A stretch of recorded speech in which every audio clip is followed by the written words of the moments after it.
জীবনের স্বপ্নই ছিল আমি সব ছবিটাই আঁকবো। তো আমার ভালোবাসা প্লাস আর্থিক কারণে আমি একটু পেশাদারি হয়ে গেছিলাম। ত্রিপুরা সেটা একদম ছোট্ট জায়গার মধ্যে বড় হয়েছি, সারা বিশ্বে কি হচ্ছে আমাদের জানার কোনো উপায় ছিল না। ত্রিপুরাতে কোনো নিজস্ব চিত্রশৈলী নেই, নিজস্ব যে লোকচিত্রকলা সেটা নেই। আমার কাজের মধ্যে না নকশার প্রভাবটা খুব বেশি। তার জন্য অনেকে আমার ছবি মনে করতো না, বলতো আমি ডিজাইন করি বা নকশা করি। মানে ভারতের রাষ্ট্রপতির হাত থেকে আমি কিছু একটা নেব, আমি পুরস্কার নেব, আমার তখন কিছু একটা করেছি বোধহয়, এটা আমার ন্যাশনাল অ্যাওয়ার্ড পেয়েছে। সেই ছবিটার একটা গল্প আছে। আমি প্রকৃতি এবং নারীকে একই জায়গায় দেখতে পাই। এখানে কেউ যদি ছবি আঁকে, ওদের কাছে সেই লোকটা আমাদের ভগবানের মতো। রাজনীতি সব জায়গায় আছে। আমি বহু বছর এখনো আমি অনেক জায়গায় ডাক পাই না, যেখানে আমার ডাক পাওয়া উচিত।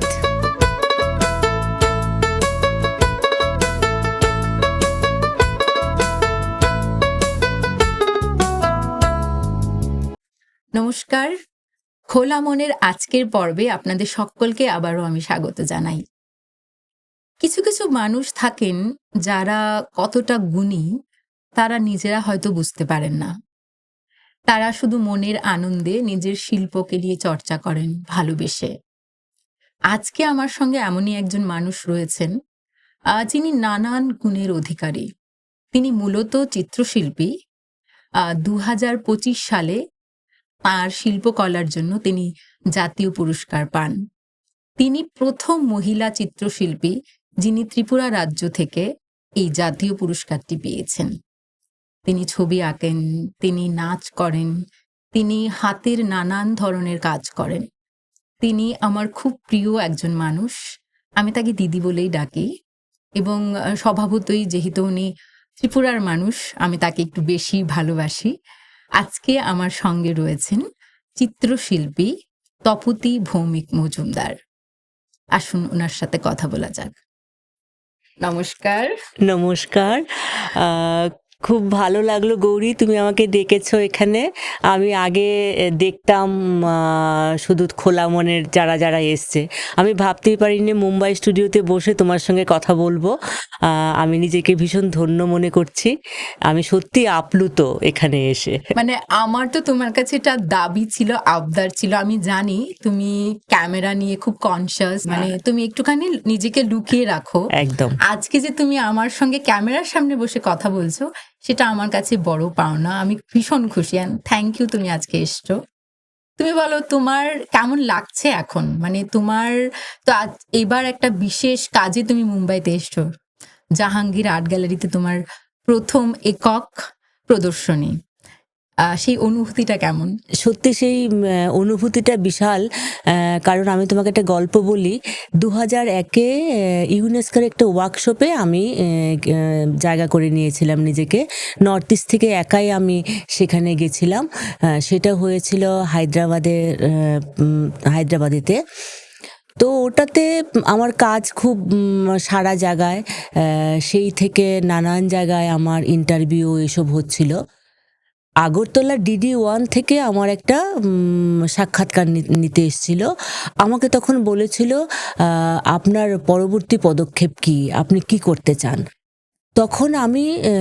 তখন থেকে জাহাঙ্গীরের সম্পর্কে আমি যা শুনতে শুরু করেছিলাম, আমার তখন সেটা স্বপ্ন ছিল এবং তখন আমি বলেছিলাম আমি জাহাঙ্গীরে একক প্রদর্শনী করতে চাই। আর সেই 2001-এর কথাটা 2026-এ এসে পূরণ হয়ে গেল।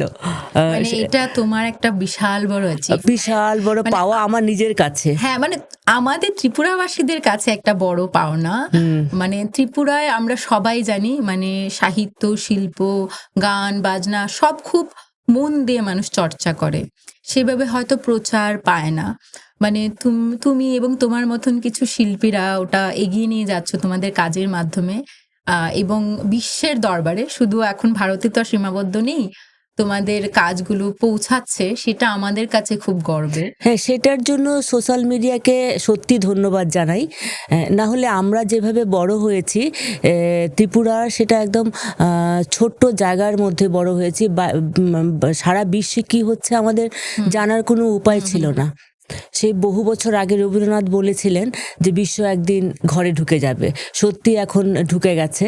তো সেই সোশ্যাল মিডিয়ার জন্যই কিন্তু আজকে আমরা নিজেকেও জানাতে পারছি, আর আমরা অন্যেরটাও জানতে পারছি। মানে কি সহজ হয়ে গেছে, একদম অনেকটা সহজ হয়ে গেছে। সেটার সবকিছুরই ভালো মন্দ দিক আছে। যদি আমি ভালো দিকটা দেখি, সেটা আমার জন্য সত্যি সত্যি খুব ভালো। আর আমরা সেটা কিরকম, আমি আরেকটা গল্প বলি তোমাকে। আমি যখন ছোট থেকে আমি নানান ক্রাফটের প্রতি আমার আকর্ষণ ছিল। সেলাই করা, বাটিক করা, বাদনি করা, এসব নানান ধরনের উড কার্ভিংয়ের জিনিস করা। সেসব জিনিসগুলো তখন না আমাদের ওখানে ওটাকে ছবির মানে শিল্পী বলে ধরা হতো না, যে শিল্পীরা ওগুলো করে না, সেটা করে ক্রাফটস পার্সনরা। আর আমিও সেটাই বিশ্বাস করতাম, কিন্তু আমার ভালো লাগতো বলে আমি করতাম।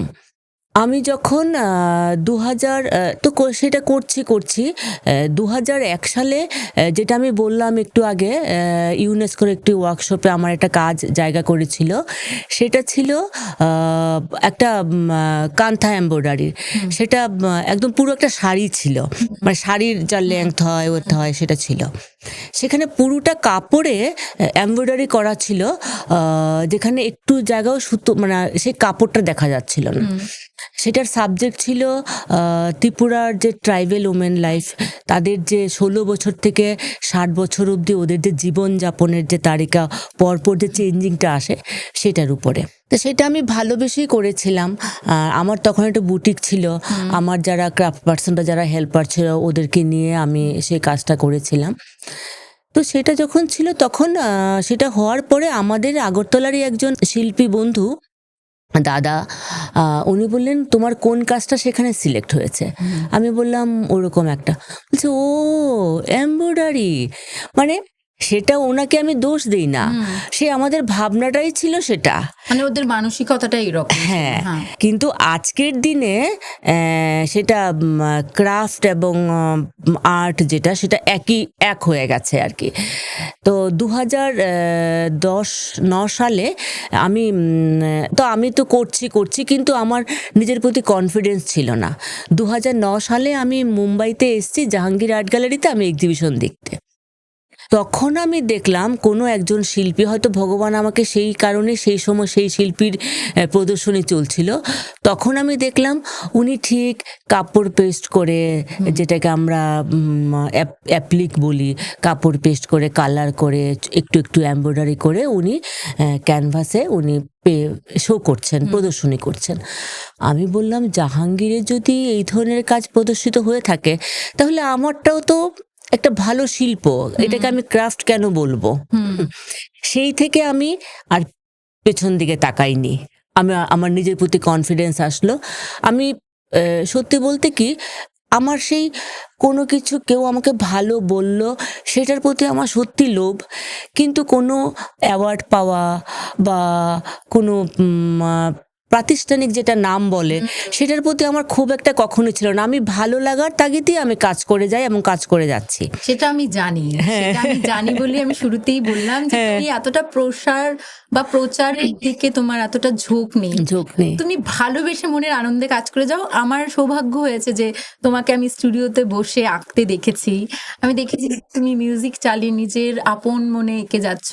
মানে ওটা যে কত বড় একটা প্রাপ্তি, ওইখানে বসে আমার মনে হচ্ছিল আমি একটা অদ্ভুত মানে স্বর্গের মতন জায়গায় বসে। এই যে তুমি আমাকে বলছো না, আমার ঠিক শিউরিয়ে উঠছে আর কি সেই মুহূর্তটা। আমি যখন রবীন্দ্রসঙ্গীত চালাই আর স্টুডিওতে কখনো একা থাকি, তখন আমার মনে হয় না আমি একদম উপরে উঠছি, আমি পৃথিবীর বাইরে কোথাও একটা জায়গায় আছি। আমার যে সেই আনন্দটা আমি কাউকে বোঝাতে পারবো না, সেই যে ভালো লাগাটা আর কি। তখন মনে হয় আমি পৃথিবীর সবচেয়ে সুখী মানুষ। এবং তখন না, এখন আমার সবসময় আমার মনে হয় যে আমি ভীষণ সুখী মানুষ পৃথিবীর। ভগবান আমাকে অনেক কিছু দিয়েছে, সেই যে আমার যেটা পছন্দ ভালো লাগার জিনিস সেটা আমি করতে পারছি, তার জন্য আমি প্রতিদিন ভগবানের কাছে কৃতজ্ঞ থাকি। এই জন্যই তুমি বোধহয় কোথাও বলেছিলে যে আমি আমার শিল্পের মাধ্যমে অঞ্জলি দিয়ে থাকি। একদম। আমি জানো তো, আমি একটা শক্তি বিশ্বাস করি, কিন্তু গতানুগতিক সেটা আমার বাবা থেকে আমি পেয়েছি। ছোটবেলায় আমাদের বাড়িতে খুব একটা পূজা আর্চার ব্যাপার ছিল না। আমার বাবা একজন চিত্রশিল্পী আমি ছিলেন। বলতে যাচ্ছিলাম হ্যাঁ। বিকজ তোমার বাবার একটা পুরনো দিনের নোটবুকের কিছু ছবি হ্যাঁ। তুমি পোস্ট করেছিলে, হ্যাঁ, হ্যাঁ, হ্যাঁ। যেখানে আমি দেখেছিলাম তোমার বাবার নাম রঞ্জিত ভৌমিক। রঞ্জিত মানে ভৌমিক। উনিও খুব একজন গুণী শিল্পী ছিলেন। ওনার গুণের শেষ নেই। উনি ভালো ছবি আঁকতেন, উনি ভালো নাটক করতেন, ভালো গান করতেন, ভালো মেকআপ করতেন, ভালো রান্না করতেন। তো হ্যাঁ, তোমার মধ্যে যে শিল্প সত্তাটা সেটা কি বাবার কাছ থেকেই পাও? একদম বাবার কাছ থেকে পাওয়া। আর কিছুটা হয়তো আমাদের বংশ পরম্পরা। আমাদের যে দাদুর বাড়ি ছিল, সেই বাড়িতে ফিক্সড স্টেজ ছিল, যেখানে আচ্ছা। তখন তো নাটক আর যাত্রা ছিল।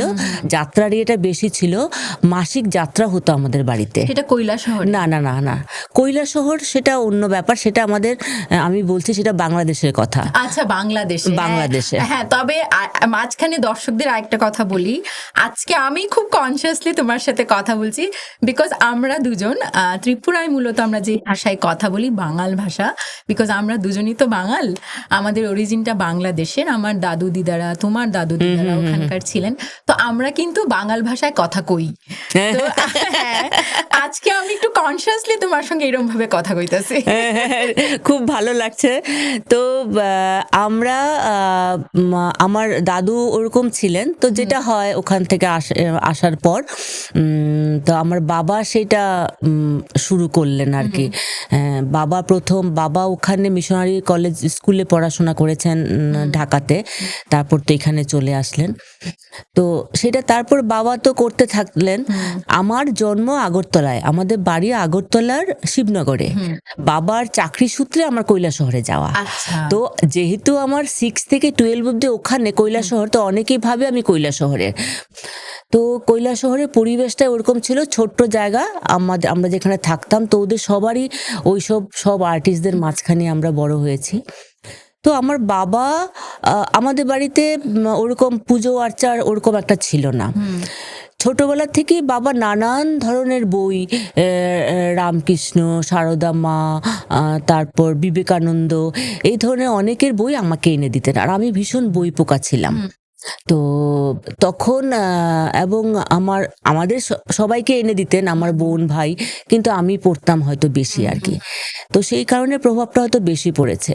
তো আমি বিশ্বাস করি যে একটা শক্তি তো অবশ্যই আছে, না হলে কেন আমি তোমার সঙ্গে কথা বলছি, কেন আমি এখানে আছি, সেটা তো একটা আছে।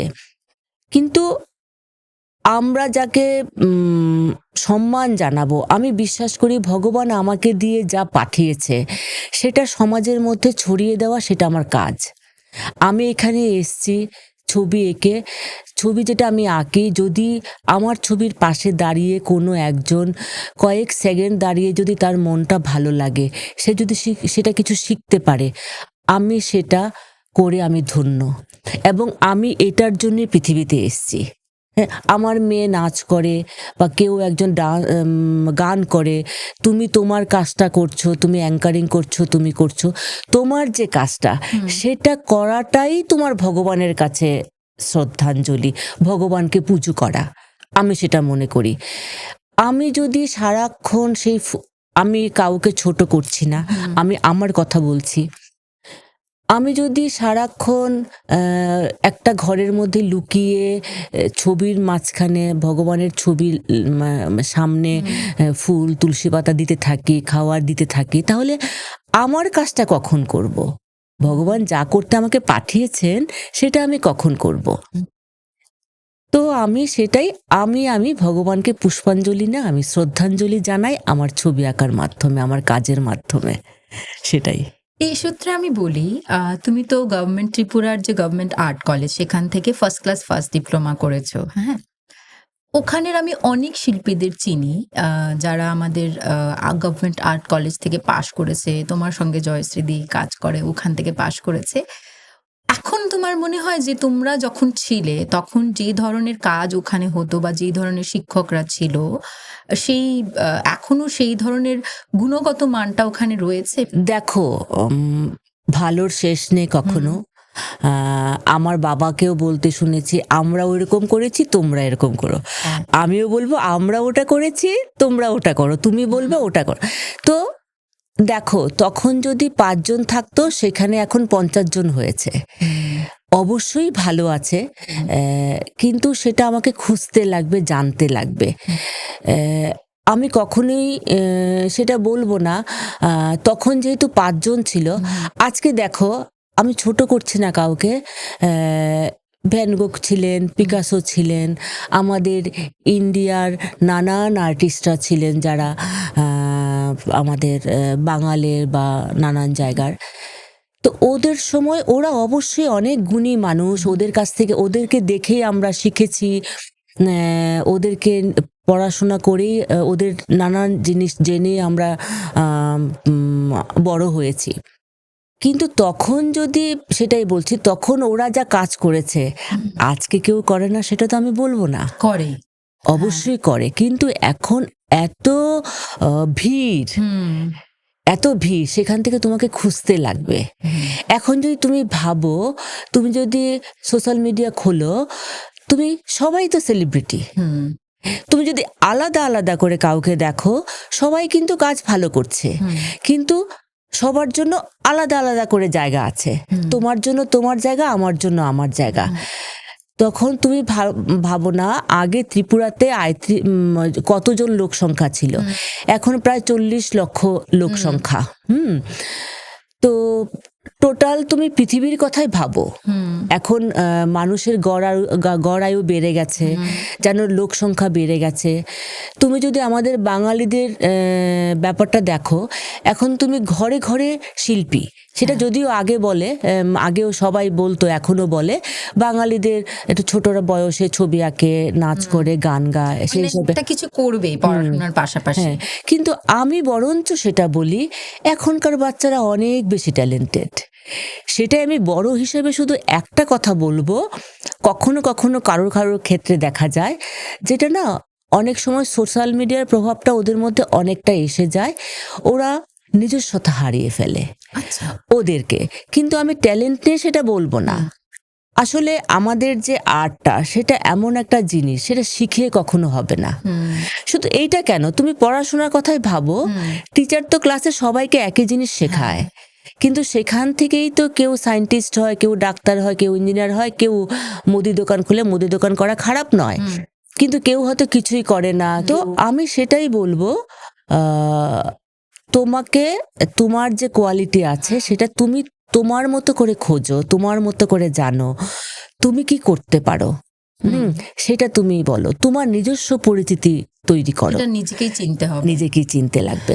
তুমি যেহেতু এক্ষুনি বিভিন্ন বড় বড় পেইন্টারদের নাম আমরা শুনলাম, তোমার অনুপ্রেরণা কাদের ছবি দেখে? মানে তুমি কাকে ভাবতে, যে না, মানে হয় না আমরা একজনের একটা ছবি দেখে ভাবি যে না, আমি যদি এরকম করতে পারতাম।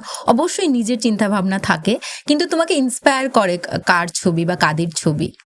দেখো, সেভাবে যদি সত্যি কথা একটা বলি, আমি কখনো কারোর মতো হতে চাইনি। আচ্ছা। হ্যাঁ, নন্দলাল বসুর বই পড়ে, অনেক ছোটবেলা থেকে আমি পড়ছি, ওনার অনেকগুলো কাজ আমাকে ভীষণ আকৃষ্ট করে। যেরকম ভারত মাতা, ওনার রামকিঙ্কর বেজ একজন স্কাল্পটর, ওনার যখন কাজগুলি দেখি না, কি স্পিড ওনার মধ্যে। হ্যাঁ, তো গণেশ পাইন, ওনার যে কালার, ওনার সেটা দেখে কখনো হই।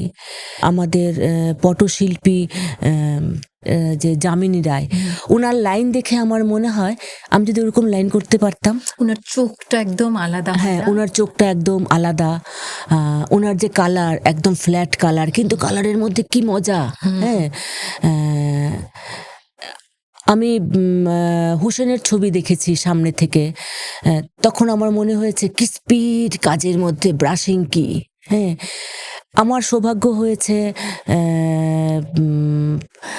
রেডনের ছবি দেখার প্যারিসে গিয়ে। রেডন খুব একটা, আমরা ছোটবেলা থেকে যেটা পিকাসো বা ভ্যান গোগ ওদের নাম শুনেছি, খুব একটা আমরা ওরকমভাবে শুনিনি, কিন্তু ওনার ছবির সামনে গিয়ে যখন আমি দাঁড়িয়েছি মনে হচ্ছিল আমি স্বপ্ন দেখছি। কি কালার! ভ্যান গোগের যে রুমটা ছিল ওখানে অনেক ঘন্টা আমি কাটিয়েছি, মনে হচ্ছে কালকেই ছবিগুলো এঁকেছে, এত জীবন্ত ছিল, এত জীবন্ত কালার, এত এত থিক কালার। তো আমার যামিনী রায়ের আমি কাজ সামনে থেকে দেখেছি, বিকাশ ভট্টাচার্যের কাজ দেখেছি, তো ওনার যে কাজের স্টাইল, তো এখনো মানে আমি সেটা সত্যি বলতে কি অনেকের থেকে, আমি তোমার থেকেও কিছু শিখি, তোমার থেকেও ইন্সপায়ার হই। আমার বাবা একটা কথা বলতেন যে সবসময় ভালো জিনিসটা নেবে। সরস্বতীর বাহন কেন হাঁস? কারণ আমাদের হাঁস কি বলে, দুধে জলে যদি মিশিয়ে রাখো সেটা দুধটা নিয়ে নেয়, জলটা ফেলে দেয়। সে আমাদের নর্মাল হাঁস নয়, সে স্পেশাল হাঁস। তো তার মানে কি ভালো জিনিসটা গ্রহণ করে খারাপটা বর্জন করে। তুমি যদি কারুর যদি 100টার মধ্যে 99টাও যদি খারাপ হয়, তুমি সে একটা যে ভালো, সে একটা ভালোটাই গ্রহণ করবে। তার জন্য তুমি সব কিছু দেখবে, সব কিছু তুমি নেওয়ার মানে দেখবে, সেখান থেকে যেটা ভালো সেটা তুমি নেবে। তো তার জন্য আমি কারুর মতো কখনোই হতে চাইনি গৌরী। আমি অনেকের থেকে অনেক কিছু, আমি আমার তিতিরকে সবসময়, আমার মেয়েকে আমি বলি গৌরীর ব্যবহার। ওনার মেয়ে সাধ্যি, আপনারা কোলামনের এপিসোডে সাধ্যিকে দেখেছেন, ও একজন কোরিওগ্রাফার, ডান্সার, অ্যাক্টর। এরকম গুণী সন্তানই হয়। এত কথা হচ্ছিল তাই ওর নামটা একবার বলা দরকার ছিল। আমি ওকে বলি যে জানিস তো গৌরীর এই স্বভাবটা আমার এত ভালো লাগে, সত্যি বলছি, মানে আমি তোমাকে ছুঁয়ে বলছি কথাটা, যে ও লোকের মনটা কাটতে পারে, ও লোকের সঙ্গে কন্ট্যাক্ট করতে পারে, যেই গুণটা আমার নেই। সেটা আমি জয়শ্রীকেও বলি যে সেই গুণটা আমার নেই, গৌরীর এই জিনিসটা খুব আছে, খুব মানে মানুষের সঙ্গে কন্ট্যাক্ট রাখতে পারে। তোমার যে ওই গুণটা, আমি চেষ্টা করি যে আমি যদি চেষ্টা করি সেখানে তোমার 100টা জায়গা 100 ভাগে আমি 1 ভাগে অন্তত শিখতে পারবো। তো আমি সবার চাইতে ভালো জিনিসটা নিই।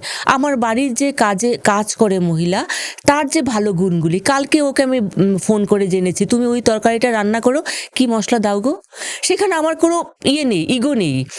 ও ওইটা ভালো করে, আমি সেটা ওর কাছ থেকে শিখবো। মানে তুমি সবার ভালোগুলো কুড়িয়ে নিয়ে নাও, আমি চেষ্টা করি। আমরা এত কালার নিয়ে কথা বলছি, তো আমার যেটা খুব একটা কিউরিওসিটি জানার, খুব আগ্রহ জানার, যে শিল্পীদের, আমি তোমার একটা বিশেষ কালারের প্রতি ভালোবাসা লক্ষ্য করেছি, সেটা হচ্ছে ব্রাউন।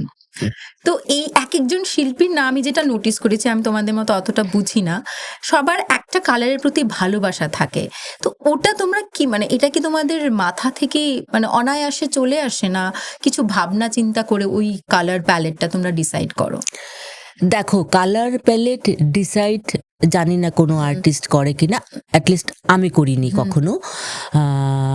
কিছু কালারের প্রতি আমার ভালো লাগা আছে, গ্রিন, ব্রাউন, অফ রেড, যেটা সেরকম থাকে। তো কালারের উপরও কিন্তু তোমার ভাবনা নির্ভর করে। হ্যাঁ, কোন কালার, যেরকম রেড খুব পাওয়ারফুল, সেটা খুব লাউড, গ্রিন খুব সফট, ওরকম অনেকগুলো কালারের থাকে, যেটা এক একটা কালারের বোঝায়, যে এই কালারের এই মিনিং বোঝায়। তো সেটা তো কিছু ছবি আঁকার থাকে, ছবি আঁকার ক্ষেত্রে। কিন্তু শিল্পী তার যখন সে মনে করবে সে গ্রিন দেবে, তুমি দেখবে 5 জন শিল্পীর সবুজ রং লাগানোর 5 রকম। হ্যাঁ, শেডটা ডিফারেন্ট। হ্যাঁ, তো সবুজ সে রাখবে সবুজ, কিন্তু তার মধ্যে সে কি মিশিয়ে সে সবুজটা দেবে তার মতো করে। যেরকম আমার ছবি দেখবে খুব একটা লাউড হয় না।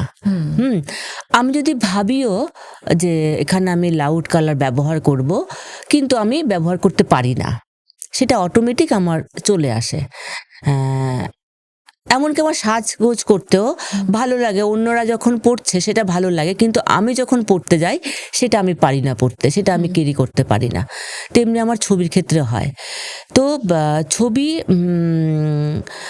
মনে হয় না, ছবির যেটা আর্টিস্ট তার ভাবনা, তার যে মিনিংয়ের জন্য কিছু কিছু কালার ব্যবহার করে, কিন্তু সে খুব একটা কালার প্যালেট ডিসাইড করে না, সেটা হয়তো বা হয়ে যায়, তার ভালো লাগে, ভালো লাগা হয়ে যায়, ক্যানভাসে হয়ে যায়। তুমি যখন একটা ক্যানভাস তোমার সামনে, খালি একটা ক্যানভাস আসে, তো তুমি সেটা দেখে পুরো ছবিটা আগে মাথায় ভেবে নাও, না করতে করতেই তোমার মধ্যে ওই যে ভাবনাটা ওটা এক্সিকিউট হয়ে যায়? ভেবে নেই এবং স্বপ্ন দেখি, জানো তো। তাই? হ্যাঁ, ভাবনাটা এত ডিপ হয়ে যায়, কখনো কখনো আমি জীবনে অনেক কিছু স্বপ্নে পেয়েছি।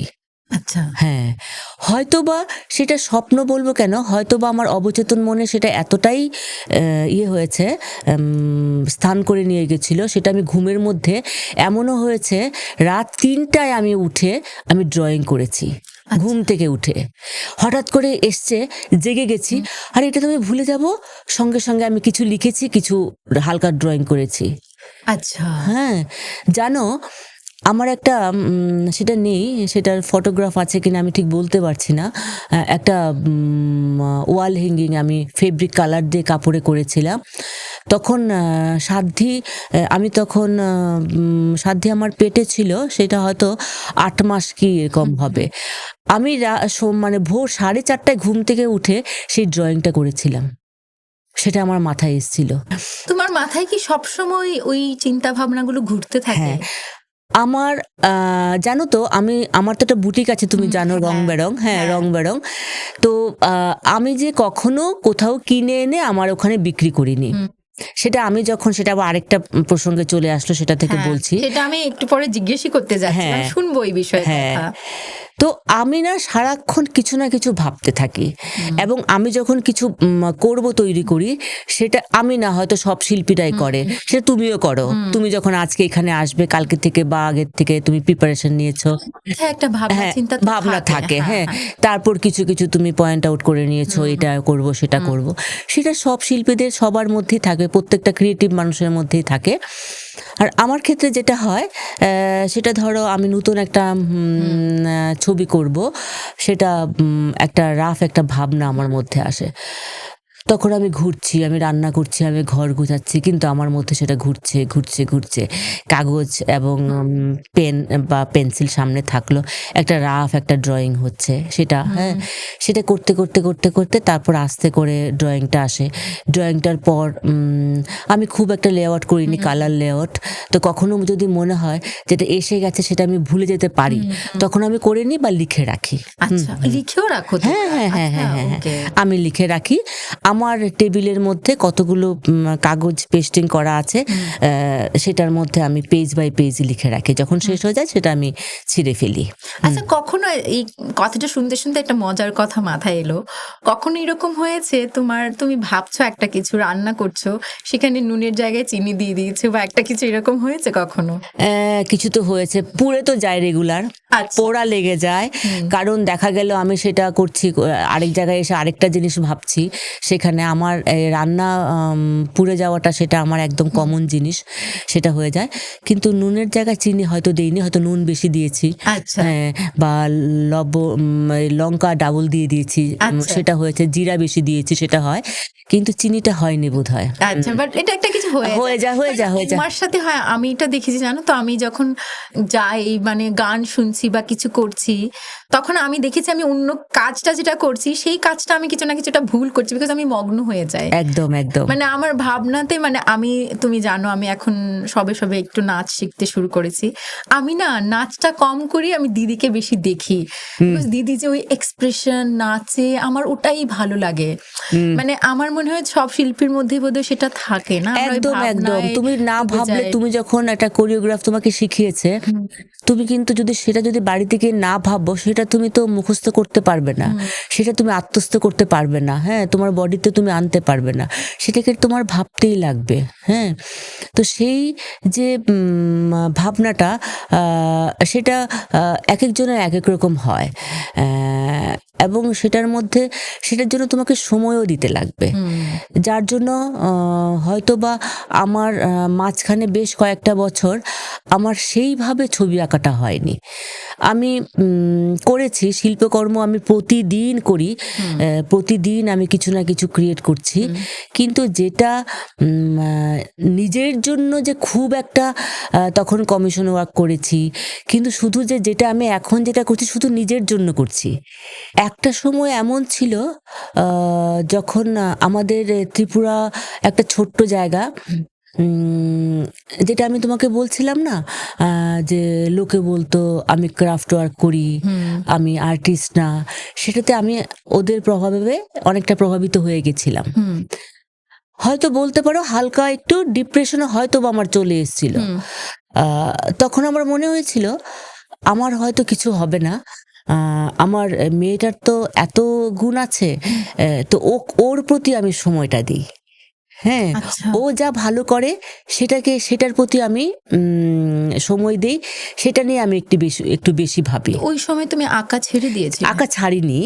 আঁকা ছাড়িনি, কিন্তু একটা হয় না পুরো এখন যেরকম 8 ঘন্টা 10 ঘন্টা একদম পুরো সময় নিজেকে দিচ্ছি, বা শুধু নিজের জন্যই কাজটা করছি, সে কে ভালো বললো কে খারাপ বললো সেটা না, আমার নিজের যা পছন্দ, নিজের যা ভাবনা সেটা আমি প্রকাশ করছি। তখন আমার অনেকটা দেখো আমাদের প্রফেশনাল ব্যাপারটা তোমাকে একটু ভাবতেই লাগবে। আমার হাজবেন্ডের খুব একটা ভালো চাকরি ছিল না, যেটা ছিল সেটা চলে যায়, কিন্তু একটা বাচ্চাকে যখন মানুষ করতে যাই তখন আশেপাশের যা যা প্রয়োজনীয় জিনিসগুলো দরকার, সেটার জন্য যতটুকুন আর্থিক সংস্থানের দরকার ছিল, সেটা জন্য আমাকে আমার বুটিকটা চালিয়ে যেতে হয়েছিল। সঙ্গে আমি ছবি আঁকতাম, আমার প্রচুর বায়ার ছিল দেশের বাইরেও, ওদের জন্য আমি কমিশন ওয়ার্ক করতাম, ওরা আমাকে যা বলতো সেই ধরনের কাজ আমি করতাম। কখনো কখনো আমি নিজের জন্য কাজ করতাম, সেটা ওদের পছন্দ হলে ওরা নিয়ে যেত, কিন্তু ম্যাক্সিমাম আমি কমিশন ওয়ার্ক করতাম। প্লাস আমি তখন আমার বুটিকে প্রায় 30-35 জন মহিলা কাজ করতো। আচ্ছা, এই প্রসঙ্গে আমি একটু বলি, আজকে যে আমি শাড়িটা পরেছি এটা দিদির বুটিকে, রং বেরং বুটিক, এবং দিদি যে শাড়িটা পরেছে এটাও দিদির বুটিকে, নিজে ড্রয়িং করা, এটাতে কাঁথা স্টিচ করা। আমি এই বছর পুজোয় উপহার পেয়েছিলাম, আজকে ভাবলাম আমি শাড়িটা পরি। তো এটা রং বেরং বুটিকের, যেই বুটিকটার ভাবনা ওখান থেকে শুরু হয়েছিল একদম। তো তার জন্য আমি একটু আগে থেকে বলছি, আমি যখন কলেজে পড়ি তখন থেকেই আমার একটা ভাবনা ছিল যে সরকারি চাকরিটা বোধহয় আমার জন্য নয়। সেটা ভাবতে আমার বেশি দিন সময় লাগেনি। তখনই যে আমি এমন কিছু করব যাতে করে আমি নিজেও স্বাবলম্বী হই, আমি আরো কয়েকজনকে স্বাবলম্বী করতে পারি। আমি তোমাকে বললাম না, কলেজ থেকেই আমার নানান ক্রাফটের প্রতি আমার আকর্ষণ ছিল। তো আমাদের কলেজে একজন ম্যাম আছে, তুমি চেনো, সংঘমিত্রা ম্যাম, উনি বাটিক, বাদনি, ডিজাইন এগুলো কলেজে করাতেন। তো আমি আমার পেন্টিং ছিল, কিন্তু তখন না ওরকম ছিল না যে তুমি ওটা করলে ওটা করতে পারবে না, কিন্তু আমি সেই সার্টিফিকেট কোর্সে গিয়ে বসে ওনার সঙ্গে কাজ করতাম, ওনার কাছ থেকে আমি ডিজাইন শিখেছি, বাটিক, বাদনি এগুলো শিখেছি। তো তারপর আমার মনে হলো যে আমি এমন কিছু করব যাতে করে আমি আরো কয়েকজনকে স্বাবলম্বী করতে পারি। তো যেই ভাবনা সেই কাজ, আমি কলেজ থেকে বেরিয়ে আমি আমার নিজের একটা বুটিক খুললাম যার নাম রং বেরং। তো তখন আমি মহিলাদেরকে 5 জন দিয়ে শুরু হয়েছিল, তারপর একটা সময় অনেক বেড়ে গেল, 30-35 জন লোক কাজ করতো। এখন কতজন রয়েছে? এখন আমি বলবো আমি এখন একদম কমিয়ে দিয়েছি। আচ্ছা, বিকজ ছবি আঁকায় এখন আমি সেটার জন্য অনেকগুলো কারণ আছে কমিয়ে দেওয়ার। দেখো, আগে মেয়েদের যা পেশেন্স ছিল যে এমব্রয়ডারি করা, ওটা করা, সেটা এখন অনেকটা কমে গেছে। আর এখন আমাদের ওখানে অনেক বুটিক বুটিক খুলেছে যারা বাইরে থেকে শান্তিনিকেতন থেকে হাটের থেকে কিনে এনে আগরতলায় বিক্রি করে। সেটা ভালো কথা, সেটাতে কোনো আর প্রবলেম ওটা নেই। নাম দিয়ে দিয়েছে বুটিক। হ্যাঁ, সেটা হয়েছে, সেটা ওদের সেটা ভালো কথা, ওরা ওদের জন্য করছে। কিন্তু প্রবলেমটা এখানে এসে দাঁড়ালো, যে জিনিসটা হাট থেকে যে সহজে কেনা যায়, আগরতলায় একটা কাঁচামাল কিনে, কাপড় কিনে, সুতো কিনে, আর আগরতলার তুমি তো জানো কলকাতায় একটা মানুষ সার্ভাইভ করতে গেলে যে খরচ হয় সেটা ত্রিপুরাতে অনেক বেশি খরচ। হ্যাঁ, তো আমাকেও তো সেই অনুযায়ী ওদেরকে সেই টাকাটা দিতে লাগবে। তো আমি দেখলাম, আমি যখন একটা কাজ করি সেখানে ওদেরকে যে টাকাটা আমি দেই, আমি যদি হিউজ পরিমাণে যদি সেখানে কাজ করি, আমার ওখানে এতটা বিক্রি হবে না। আচ্ছা, কারণ কি, ওরা তো সাধারণ মানুষ তো বোঝে না যে কোনটার কোন কোয়ালিটি, কাপড়ের কি কোয়ালিটি। ওরা, আমি বলছি, তুমি তো নিজে সবটা করো পুরোপুরি সব, হ্যাঁ। আর ওরা কিনে এনে করছে, ওদের জন্য একটু মানে খরচাটা কম হয়। ওদের খরচা কম হয় এবং ওদের একটা জিনিস অনেকগুলো পিস হচ্ছে। আমি যেগুলো করছি, আমি বলি ওয়ার্ল্ডের মধ্যে একটা পিস, আমি এই শাড়িটা পরেছি ওয়ার্ল্ডের মধ্যে একটা পিস, তুমি শাড়িটা পরেছো ওয়ার্ল্ডের মধ্যে একটা পিস, সেকেন্ড পিস হবে না কেউ যদি সেটা যদি নকল না করে থাকে। এখন ছবি দেখে তোমার কাছ থেকে নিয়ে যদি করে, কিন্তু রং বেরং থেকে বেরিয়েছে একটা পিস। তো সেটাই তো বুটিকের মেইন ইয়ে, যে স্থানটাতে যেখানে তুমি তোমার ক্রিয়েটিভ জিনিসগুলো করবে, সেই স্থানটা, সেই কুটিরটাকে বুটিক বলা হয়। আর যে তুমি কিন্তু শুধু শাড়ি করো না, বিকজ আমার কাছে তোমার দেয়া ব্যাগ আছে, তুমি আমাকে একটা কাপড় দিয়েছিলে যেটা দিয়ে আমি ড্রেস বানিয়েছি। মানে রং বেরং বুটিকে অনেক ধরনের কাজ হয় রং বেরং বুটিকে। তো আমি দেখলাম, আমি যদি প্রচুর পরিমাণে আমার স্টাফদেরকে রাখি, তাহলে আমার সেখানে অনেক বেশি কাজ করাতে লাগবে। সেটা যখন আমি বাজারে নেব তখন কম্পেয়ার হয়ে যাবে সেই হাটের জিনিসগুলো। আমি সেগুলোকে খারাপ বলছি না, তো সাধারণ মানুষ তো বুঝবে না। এই যে কোনো ফুডটা আছে, তুমি দেখো কাঁথা স্টিচের প্রত্যেকটা ফুড কিন্তু একদম সমান। তো সেটা যদি কেউ উল্টো পাল্টাও একটু করে, যারা সেলাই বোঝে না, সেটাও বুঝবে না, সেটা ওদের দোষ নয়। সবাই তো সবকিছু জানে না। নর্মাল দেখবে এমব্রয়ডারি করা, কাঁথা কাজ করা, সেটাই সেখানেও প্রচুর ভালো ভালো কাজ হয়। তো তার জন্য আমি কি করেছি, কিছু কিছু আমার কাস্টমার আছে যারা আমাকে অর্ডার দিয়ে কাস্টমাইজ করে, ওদের কাজগুলো আমি এখন করি। যদি তোমার অনলাইন অর্ডার করতে চাই, অর্ডার করতে পারে। হ্যাঁ, অনলাইন অর্ডার করে, সেটাও আমি করি। আর আমি না এখন আরেকটা ব্যাপার হয়েছে কি, আমার না এখন নতুন করে যে লোককে শেখানোর ধৈর্যটা আমার নেই। আচ্ছা, হ্যাঁ, তো একদম পুরোপুরি প্রত্যেকটা জিনিস শেখাই, প্রত্যেকটা এমব্রয়ডারি, তারপর ফ্যাব্রিক পেইন্টিং করা, প্যাচওয়ার্ক করা, সেটা যে শেখানোর যে সময়টা দেওয়া, সেই সময়টাও আমার এখন নেই। কারণ আমি এখন বললাম না, নিজের জন্য বাঁচি। হ্যাঁ, একটা সময় আমি নিজের জন্য বাঁচছিলাম, অন্যদের জন্য বাঁচছিলাম, অন্যদের জন্য আমি বাঁচি, কিন্তু নতুন করে যে শিখিয়ে ওদেরকে যে সময়টা দেব, সেই সময়টা দেওয়ার মতো ধৈর্য আমার নেই, সেই সময় আমার নেই। তার চাইতে আমি আমার ছবি আঁকাতে আমি একটা সময় দিতে বেশি ভালোবাসি। আসলে আমার তো জীবনের স্বপ্নই ছিল আমি সব ছবিটাই আঁকবো। তো আমার ভালোবাসা প্লাস আর্থিক কারণে আমি একটু পেশাদারি হয়ে গেছিলাম কিছু সময়ের জন্য। এখনো পেশাদারি নই, ছবি যারা আঁকে তারা তো পেশাদারিও হতে লাগবে। ছবি যদি আমার বিক্রি না হয়, তাহলে আমি ছবিটা আঁকবো কোত্থেকে? তো এই প্রসঙ্গে যেটা আমার মনে অনেকবার প্রশ্নটা আসে, যে যারা গান করে তারা মঞ্চে গান করে টাকা পায়, যারা নৃত্যশিল্পী নাচ করে তারাও বিভিন্নভাবে নাচ শিখিয়ে বা মঞ্চে কোথাও পারফর্ম করে টাকা রোজগার করার ওদের কাছে একটা সহজ পদ্ধতি আছে। তোমাদের কাছে কিন্তু যারা চিত্রশিল্পী তাদের কাছে কিন্তু এটা সহজ নয়, ওই রাস্তাটা একটু কঠিন। তো তুমি যখন ভেবেছিলে চিত্রশিল্পী হবে, বিকজ দেখো আর্থিক দিকটা তো একটা দেখতেই হয়, কালারের অনেক দাম হয়, ক্যানভাসের অনেক দাম হয়, ব্রাশেসের অনেক দাম হয়, তো সেটা কতটা চ্যালেঞ্জিং একটা আর্টিস্টের জন্য? দেখো, চারু এবং চারুশিল্প যদি আমরা ভাবি, সেটা যেটা তোমার মনের ভাবনা, সেটা তুমি প্রকাশ করবে, সেখানে তুমি লোকের কথা ভাববে না, বিক্রি হলো কি হলো না সেটা ভাববে না। কারুশিল্প যেটা, ক্রাফট যেটা বা কারুশিল্প যেটা, সেটা তোমাকে অনেক কিছু দেয়। সেটাতে তোমার ভাবনাও থাকবে, ভালোবাসাও থাকবে, এবং তুমি অর্থ উপার্জনের পথটাও তুমি পেয়ে যাবে। তার জন্য কিছুটা সময় আমি কারুশিল্পকে বেছে নিয়েছিলাম, এবং অনেক শিল্পী আসলে কি হয়, আর এখন কি হয়েছে যেটা আসলে সেটা নিয়ে না পরিষ্কার কিছু বলাটা ম্যান টু ম্যান ভেরি করে। হ্যাঁ, একটা জিনিস কি, শুধু যদি তুমি কারুশিল্পী হতে চাও সেটা তুমি একটা জায়গায় তুমি থেমে যাবে, কিন্তু যারা চারু এবং কারু মিশিয়ে কাজ করে, যারা নিজের মনের ভাবটা প্রকাশ করে এবং সেটা লোকের কাছে পৌঁছানোর চেষ্টা করে, আর্থিক রোজগারের চিন্তা ভাবনা করে,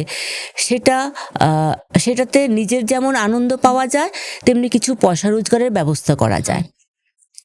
তেমন যেরকম ধরো আমার ক্ষেত্রে আমি যেটা বললি সেটা আমার যেটা বুটিক, সেটা কিন্তু আমার ভালোবাসার একটা জায়গা।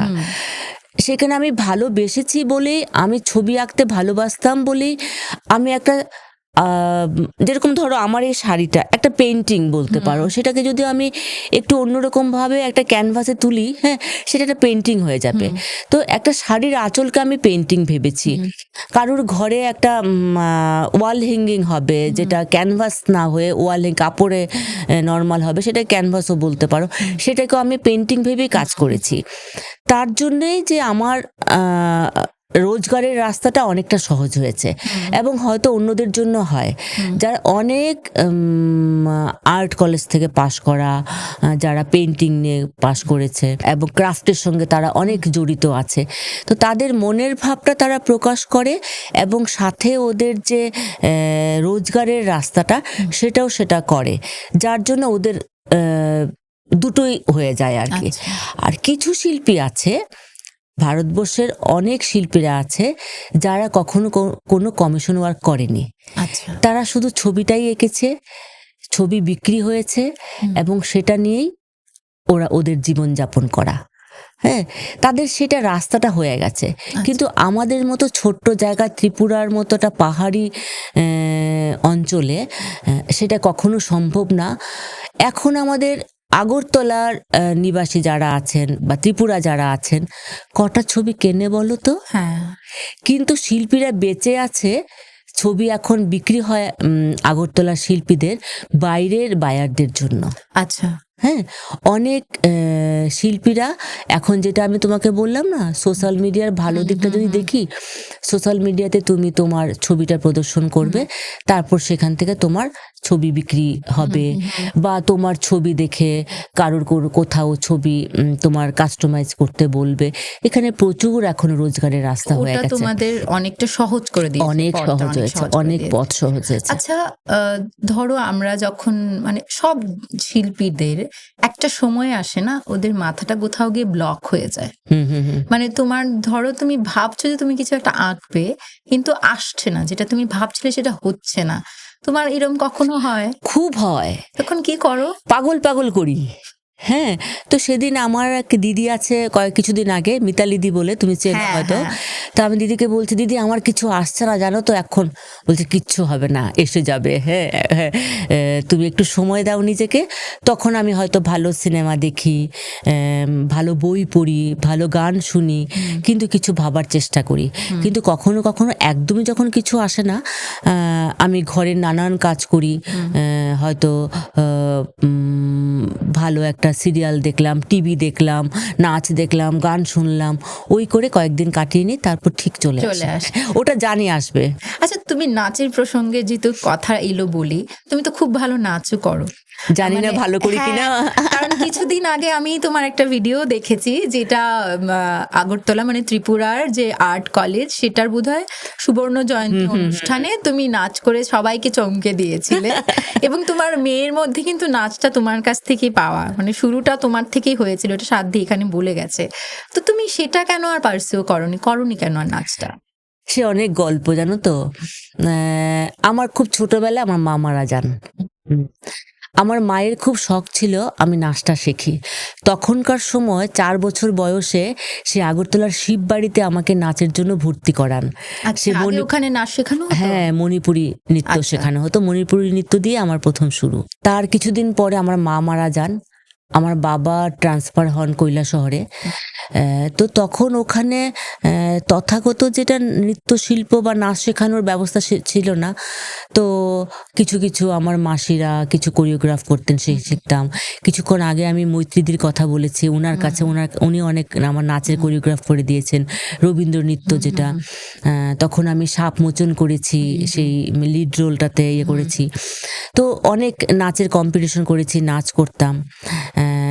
আমার বাবা তখন বলেছিলেন, আমি যখন ক্লাস 8-এ পড়ি, আমি 40টা মেয়েকে একসঙ্গে দাঁড়িয়ে নাচ শিখিয়েছি।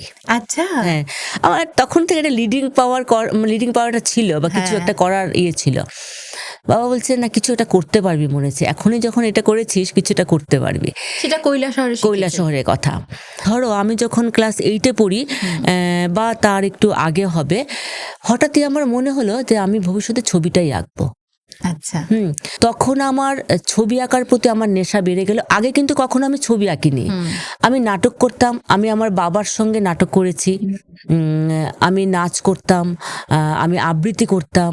আমার বাবা আমাকে আবৃত্তি শেখাতেন। অনেক কম্পিটিশনে আমি যোগদান করেছি, অনেক প্রাইজ পেয়েছি। কিন্তু ছবি আঁকার প্রতি সেরকম কিছু ছিল না। হঠাৎ করে সেটা আসা, এবং সেই আশা থেকে সেটা একটা মজার গল্প। আমি যখন বাবাকে বললাম যে আমি ছবিটা আঁকবো, বাবার হয়তো বা সেটা খুব একটা ইচ্ছে ছিল না। বাবা বলছে, ঠিক আছে তুমি মাধ্যমিক পাশ করো, তারপর দেখা যাবে। তখন আর্ট কলেজে মাধ্যমিক পাশ করার পরে আর্ট কলেজে ভর্তি করানো হতো। আচ্ছা, এখন সেটা মানে কোন ক্লাসে? 12। আচ্ছা। তারপর আমি যখন 12-এ পড়ি, তখন বাবা একদিন কাউকে বলতে আমি শুনেছি, বাচ্চাদের মন ঠিক হয়ে যাবে, পড়াশোনাটাই করবে, এখন এখানে ছবি এঁকে এখানে কিছু করতে পারবে না।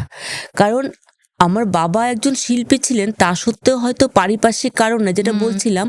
আর আজ থেকে ধরো আমি 88-এ আর্ট কলেজে ভর্তি হয়েছি, 40 বছরের উপর হয়ে গেছে। 40 বছর আগে আগরতলার সেই পরিবেশ ছিল না, যেটা আমাকে বাবা হয়তো শিওর হতে পারবেন যে তুমি একজন মেয়ে, একদম মেয়ে। আমি বলতে শুনেছি কিছু করতে পারবে না, বাচ্চাদের মন 12-এর পরে কলেজেই ভর্তি হবে।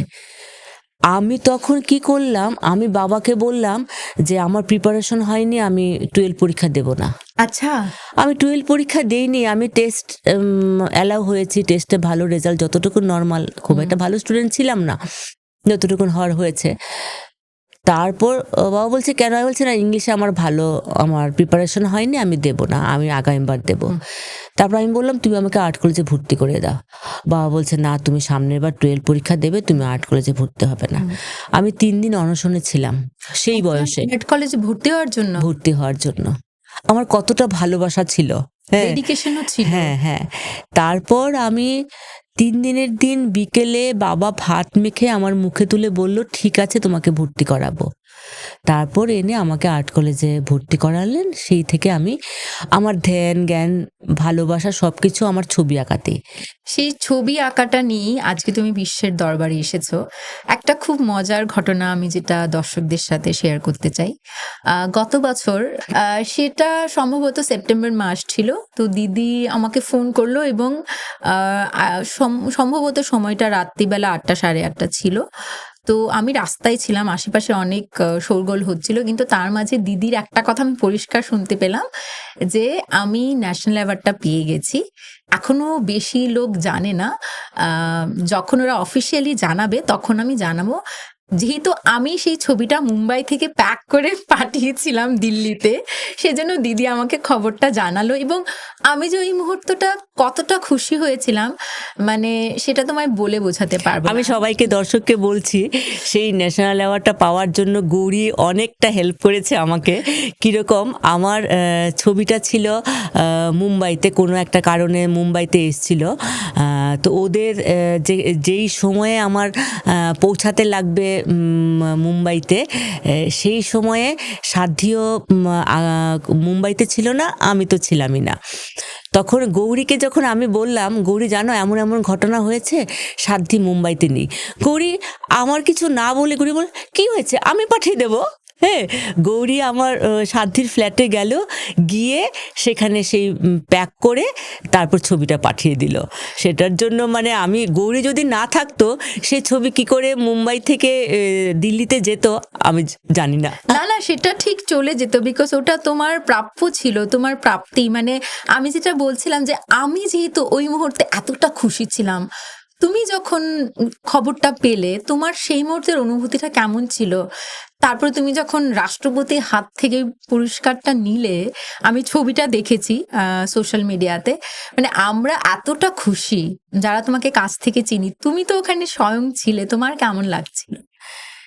যখন আমি খবরটা শুনতে পেয়েছি, আমি জানি না, আমার মেয়েও বলেছে, মা তোমার কিরকম ফিল হচ্ছে? আমি না, কোনো কিছুই যেন আমার একটা ফিল হচ্ছিল না। হ্যাঁ, হ্যাঁ, কিছু তো লোকে যখন, তোমরা যখন কিছু বলছো, কেউ যখন উইশ করছে, তখন বলছে না কিছু হয়তো একটা হয়েছে। কিন্তু আমি যখন রাষ্ট্রপতির কাছ থেকে পুরস্কারটা নেব, আমাদের ছিল কি, আমাদের একজনের পর একজন যাবে ওরকম। তো একজন চলে গেল, তারপরের জন স্টেজের সামনে এসে দাঁড়াবে।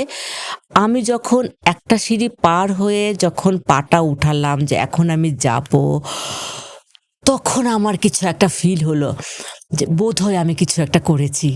এই দিনটা কি আমার জীবনে আসার ছিল? মানে ভারতের রাষ্ট্রপতির হাত থেকে আমি কিছু একটা নেব, আমি পুরস্কার নেব।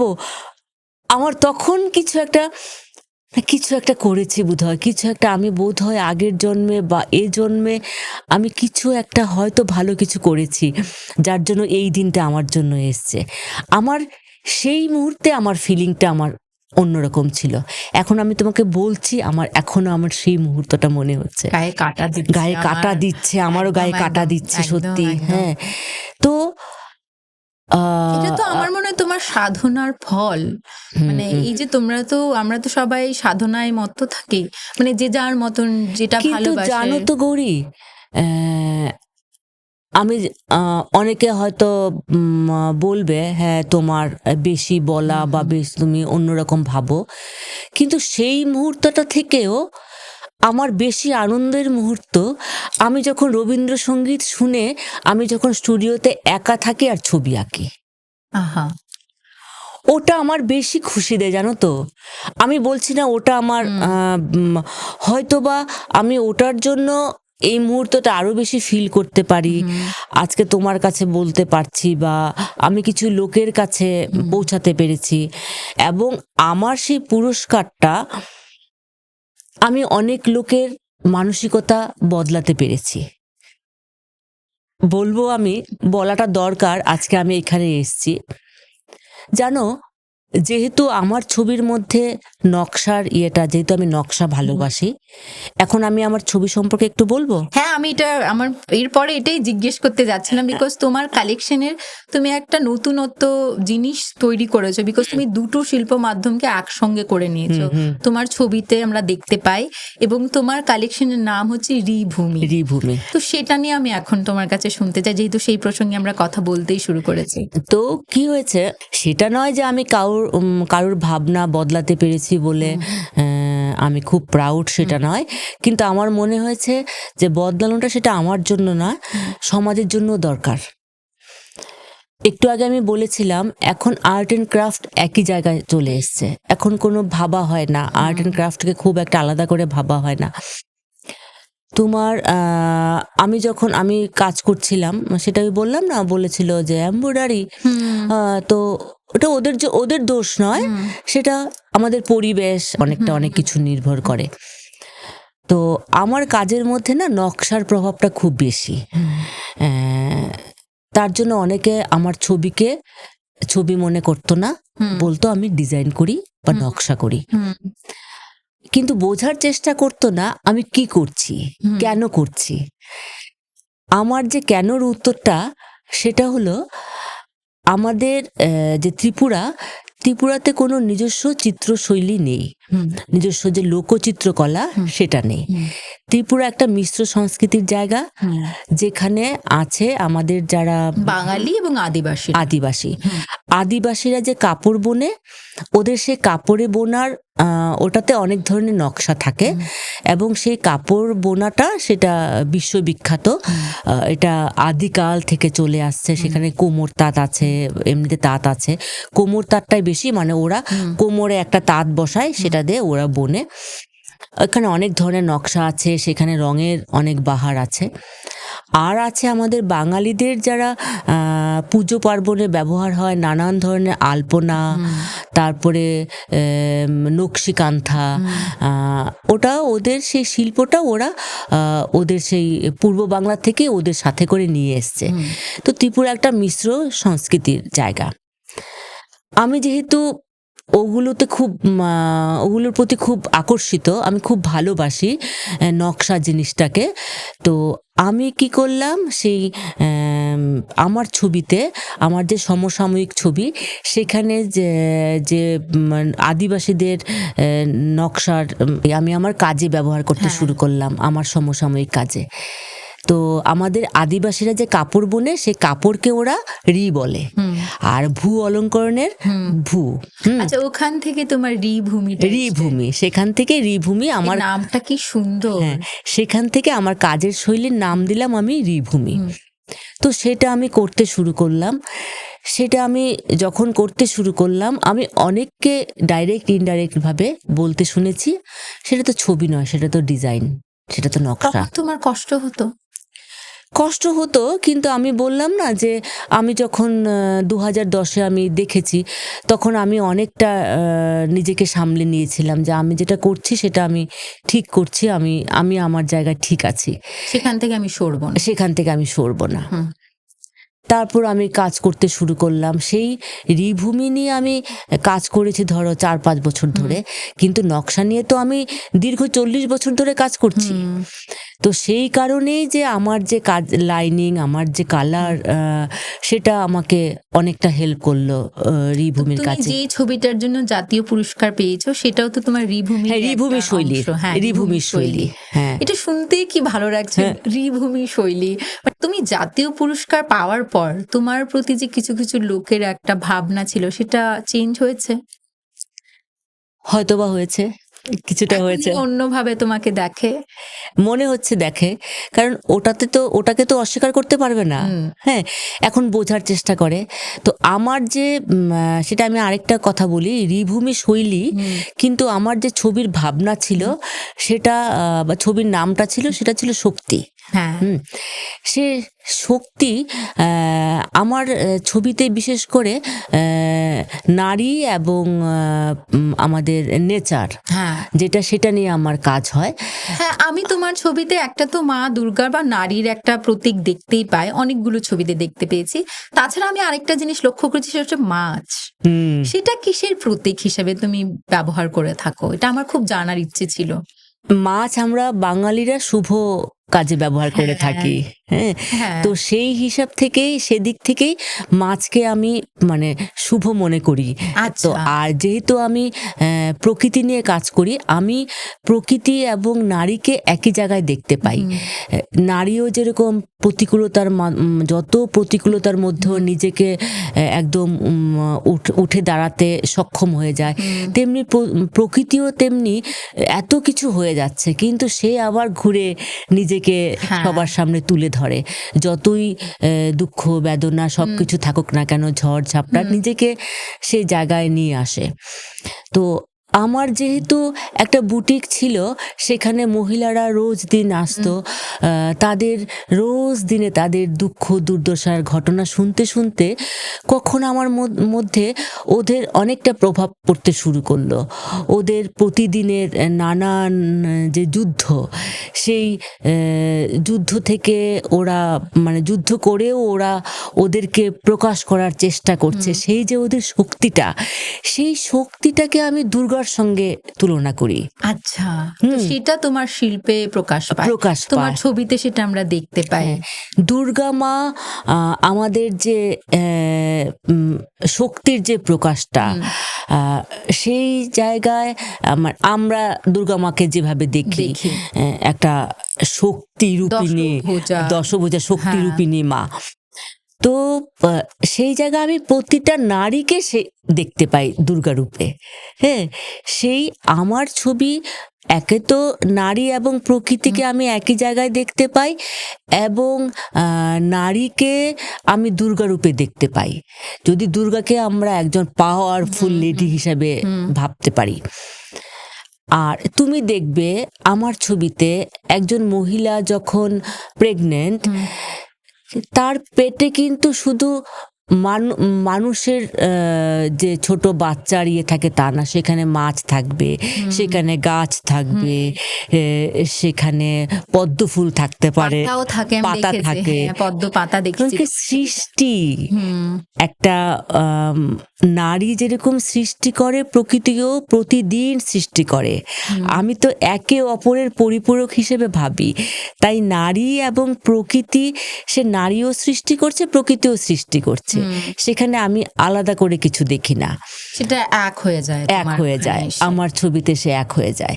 যেই ছবিটা আমি শক্তিরূপে, শক্তি নামে ছিল, যেটা আমার ন্যাশনাল অ্যাওয়ার্ড পেয়েছে, সেই ছবিটার একটা গল্প আছে। সেই ছবিটা আমি যখন করি তার কিছুদিন আগে আমার একদম, আমরা 3 বোন, আমার একদম ছোট বোনের হাজবেন্ড মারা যায়। তো তখন আমি দেখলাম কি আমাদের সমাজের যে রূপটা, সেই রূপ, মানে মহিলাদের এখনো আমরা ভাবি যে মহিলারা আফটার ম্যারেজ মহিলারা একটা তার হাজবেন্ডের উপর নির্ভরশীল, ওর জন্যই সিঙ্গার করবে, ওর জন্যই চলবে, ওর জন্যই কথা বলবে, ওর জন্যই যেন বাঁচবে। এখনো আমাদের সামাজিক সেই রীতিটা রয়ে গেছে, কোথাও কোথাও নেই, আমি ভাবি না, তুমি ভাবো না, সেটা আলাদা ব্যাপার, কিন্তু মারা যাওয়ার পর দেখতে গেল ওর হাতের গয়না খুলে ফেলছে, ওর সিঁদুর মুছে দিচ্ছে, ওর পুরো সিঙ্গার শেষ হয়ে গেল, ওকে সাদা কাপড় পরিয়ে দিচ্ছে। এই যে ব্যাপারটা, তার কিছুদিন আগে আমার দাদা মারা যান, আমার বৌদিকে আমি দেখেছি সাদা কাপড়ে পরা, আমার এখনো গায়ে কাটা দিচ্ছে, আমি ভাবতেই পারি না সেই দৃশ্য। সেই যে ভাবনাটা, সেটা থেকেই আমার এই ছবির ভাবনা, অনুপ্রেরণাটা পেয়েছি। দেখবে তার শরীর থেকে তার যে সিঙ্গার সব ঝরে পড়ছে, তার গয়না ঝরে পড়ছে ছবিটাতে দেখবে। তো তার বডিতে তার নিচের পোর্শন লাল কাপড়, কিন্তু তার উপরের পোর্শন, মানে তাকে আমি সাদা ওড়না দিয়ে সেটা বোঝাতে চেষ্টা, তার বডিতে সাদা কাপড় দিয়ে দিয়েছে, সেটা আমি, কিন্তু তার যে পাওয়ারটা, যে না আমাকে রুখে দাঁড়াতে লাগবে, সেটাকে আমি দেখিয়েছি ওই শক্তি ছবিতে। বা আমার শুনেই না অদ্ভুত একটা অনুভূতি হচ্ছে, মানে সেটা আমি বলে ঠিক এই মুহূর্তে তোমাকে বোঝাতে পারবো না। আমরা তো তোমার জাতীয় পুরস্কার নিয়ে, ওই ছবির ভাবনাটা নিয়ে শুনলাম, কিন্তু তুমি জাতীয় পুরস্কার পাওয়ার আগেও আরো একটা কাজ করেছিলে, যেটা তুমি নর্থ ইস্ট থেকে গেছিলে, আমাদের যে নতুন পার্লামেন্ট ভবনটা হয়েছে, সেখানে তুমি যেসব, মানে আমাদের ভারতবর্ষের বিভিন্ন জায়গা থেকে যেসব শিল্পীরা এসেছিল, তাদের মধ্যে তুমি একজন, সেখানে তুমি গিয়ে কাজ করেছিলে। সেই অনুভূতিটা কেমন ছিল? এতজন শিল্পীর সাথে তুমি নর্থ ইস্টকে রিপ্রেজেন্ট করতে ওখানে গিয়েছিলে, সেটা কেমন ছিল? সেটার একটা গল্প। আমরা তখন আমাদের যে আগরতলায় আমাদের একটা গ্রুপ আছে লাফেমে, সেই গ্রুপটা নিয়ে আমরা দিল্লি ললিত কলাতে এক্সিবিশন করতে গেছিলাম। লাফেমেতে সব মহিলা চিত্রশিল্পীদের আমাদের একটা গ্রুপ আছে, তো নর্থ ইস্টের সম্ভবত একটাই গ্রুপ। তো সেটা আমরা ওখানে এক্সিবিশন করতে গেছিলাম।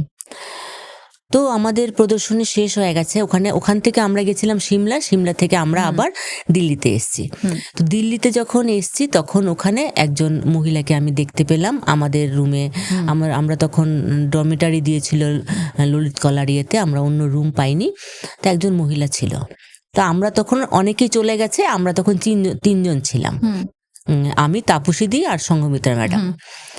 তো উনি আমাকে বললেন যে ত্রিপুরার তো কোনো লোককলা নেই, কিন্তু আমি নেটে যেটা দেখলাম, ওখানে আলপনা গ্রাম বলে একটা গ্রাম আছে, ওখানে এই ধরনের ওখানে অনেক কাজ হয়। হ্যাঁ, যেখানে আর তোমরা বেসিক্যালি হ্যাঁ আলপনা এঁকেছিলে বলে। হ্যাঁ, আর ওই যে আমাদের পার্লামেন্টের কাজটা ছিল লোককলা নিয়ে, লোককলার উপরে পুরোটা। ভারতবর্ষে বিভিন্ন জায়গার বিভিন্ন বাবা কি রিচ ভারতীয় কালচার সত্যি। হ্যাঁ। তো উনি আমাকে তখন উনার একটা প্রজেক্ট হচ্ছিল লোককলার উপরে হবে। আমি না তখন এতটা শুনিনি, আমি তখন সামনে ছিলাম না। উনাদের সঙ্গে কথা হয়েছে সেটা পার্লামেন্টের একটা প্রজেক্টের জন্য। তারপর আসার পর উনি বললেন যে ত্রিপুরায় তো কোনো নিজস্ব লোকচিত্রকলা নেই, কিন্তু কিছুদিন আগে আলপনা গ্রাম বলে একটা গ্রাম, ওখানে অনেক কাজ হয়েছে শুনেছি। তখন আমি বললাম হ্যাঁ, সেটা আমাদের সংস্কার ভারতী মাধ্যমেই হয়েছে, আমি সেখানে ছিলাম। তখন বললো ও আচ্ছা আচ্ছা। তখন উনি গুগল থেকে আমাকে দুটো কাজ দেখালো। আচ্ছা, কারণে অকারণে সেই কাজ দুটো আমারই ছিল, একটা হাতি, একটা হাতি আর একটা মাছের কম্পোজিশন, যেটা তোমার একটা মানে ট্রেডমার্ক। হ্যাঁ, সেটা ওই নকশা জাতীয় কিন্তু একটু অন্যরকম লোককলা স্টাইলের। তো আমি তখন ওনাকে হেসে বললাম সেটা তো আমারই কাজ। হ্যাঁ, বললো ও আপনি, আচ্ছা ঠিক আছে, আপনি এটা কাজ করবেন, তারপরের দিন আমরা চলে আসবে আমাদের ফ্লাইট, আপনি এটা কাজ করবেন, আপনার কিছু কাজ আমাকে পাঠাবেন, আমি দেখছি। তখনও আমি জানি না কি ব্যাপার, কি আসল বিষয়, সেটা ললিত কলার প্রজেক্ট নাকি কিচ্ছু আমি জানি না। আমরা আবার বেরোবো সেদিন, আমরা বেরিয়ে গেছি ওনাকে আমি কাজগুলো পাঠিয়ে। আমরা এয়ারপোর্টে, উনি তখন ফোন করলেন যে আপনার কাজ দেখে সবাই খুব পছন্দ হয়েছে, আপনি সিলেক্টেড এই কর্মশালায় কাজ করার জন্য। ঠিক আছে। তারপর কিছুদিন পর বললো যে সেটা ইয়েতে হবে, মধুবনীতে হবে, বিহারের মধুবনীতে। সেটা কি হয়েছিল, সেটা তোমার 9x80 ফুটের একটা বড় প্যানেল ছিল। তো 9x10-12 এরকম করে প্যানেলগুলো তৈরি হয়েছিল কাগজের মণ্ড দিয়ে। আচ্ছা, সেই প্যানেলগুলোতে কাজ হয়েছিল। তো সেই কাগজের মণ্ডর যে প্যানেলগুলো তৈরি হয়েছিল সেগুলো ওখান থেকে তুলে নিয়ে পার্লামেন্টে লাগানো হয়েছিল। আচ্ছা, তোমরা কাজটা করেছো বিহারে মধুবনীতে? আচ্ছা। তো সেখানে তখন আমাকে ডাকা হয়েছিল। মজার ব্যাপার, আমার যে সেই তুমি একটু আগে বললে যে ঋভূমির, তো আমার যে মাছ সেটা তোমার ভালো লাগে আর সেটা থাকে, সেই মাছগুলি দেখে ওদের বেশি পছন্দ হয়েছিল। সেই পুরোটা প্যানেলের মধ্যে আমাদের যে মানে ভারতবর্ষের যে ম্যাপটা আছে, যে নদী যেভাবে যায়, জলাশয় নদীর যেগুলো যায় একখান থেকে আরেক জায়গায়, সেই নদীর যে যতগুলো মাছ করা আছে সবগুলো আমার করা। ও, ওই প্যানেলে যদি দেখা যায় পার্লামেন্টে এখন দেখতে পাবো সব মাছগুলো তোমার করা। বা মানে ওই পাওনাগুলো না একটা অন্যরকম, এটা হঠাৎ করে দেখো কিরকম ভাবে চলে এলো। সব মাছগুলো আমার সেই স্টাইলে, ওরা চেয়েছিল সেটা যে আমার স্টাইলের, কারণ ওরা তো ভারতীয় লোককলার উপরেই করেছে। তো আমার স্টাইলটা, আমার ত্রিপুরায় কোনো লোককলা নেই, কিন্তু সেই মাছগুলোতে যে স্টাইলটা ছিল, সেখানে ত্রিপুরার যে জনজাতিদের যে ট্রাইব আছে 19টা ট্রাইব, সেই ট্রাইবের মধ্যে ধরো দেববর্মা আছে, আমাদের চাকমা আছে, তো ওদের যে কাপড় বোনার স্টাইলগুলো, সেই কাপড় বোনার যে ডিজাইনটা, সেগুলো দিয়ে আমার মাছগুলো করা। ও হ্যাঁ, সেগুলো দিয়ে আমার সেই যে ডিজাইনগুলো, সুতরাং আমাদের ত্রিপুরার ব্যাপারটা ওখানে আছে, ওদের তাই সেইটা পছন্দ হলো। সেই কালারের কম্বিনেশনটা, সেটা ওখানে পাখি আছে কিছু করা আমার সেই স্টাইলের, ওখানে হাতি আছে আমার স্টাইলে কাজ করা, সেটা আমার কাছে বিশাল বড় পাওয়া। ঋভূমি স্টাইল আছে, মানে সব শিল্পী না, যদি আমরা এম.এফ. হুসেনের কথা বলি তাহলে ঘোড়া মনে আসে, হ্যাঁ, যামিনী রায় বললেই চোখ মনে আসে। আমার মনে হয় তপতিদির কথা বললেই সেই মাছ, সেই দুর্গা মা, আর সেই যে তোমার মানে হাতি, তারপরে আলপনা, মানে তোমার কথা বললেই কিন্তু সেগুলো সবার আগে সবার মনে আসে। আমার তো অন্তত তাই মনে আসে, আমি তোমার যতটা কাজ দেখতে পেরেছি। মানে আমি মানে আশা করছি তুমি আরো এরকম অনেক অনেক অনেক ভালো কাজ করো, আর ত্রিপুরার মুখ এইভাবে উজ্জ্বল করো। এই প্রসঙ্গে আরেকটা কথা বলি, তুমি প্যারিসে গিয়ে মোনালিসাকে সামনে থেকে দেখেছো, সেই অনুভূতিটা কেমন ছিল? গায়ে কাটা দিচ্ছে।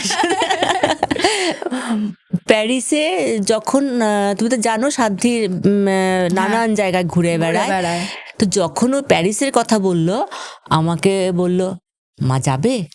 আর প্যারিসের লোকটা আমি সামলাতে পারি না, মোনালিসাকে দেখবো। ছোটবেলা থেকে মোনালিসা নিয়ে সে বাবার মুখে শুনেছে, সে অনেক ছোটবেলায় মোনালিসার, সে বাবা ছোটবেলায় মোনালিসার বই, যখন মোনালিসার ছবিটা হারিয়ে গেছিল তখন একটা বই বেরিয়েছিল, সেই চুরি হয়ে গেছিল।